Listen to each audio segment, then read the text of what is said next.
Ang mabuting balita ng Panginoon ayon kay San Mateo. Papuri sa iyo, Panginoon. Noong panahong iyon, sinabi ni Jesus, "Pinasasalamatan kita, Ama, Panginoon ng langit at lupa, sapagkat inilihim mo ang mga bagay na ito sa marurunong at matatalino at inihayag sa mga may kaloobang tulad ng sa bata.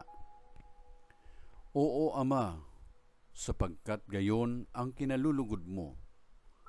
Ibinigay sa akin ng aking Ama ang lahat ng bagay.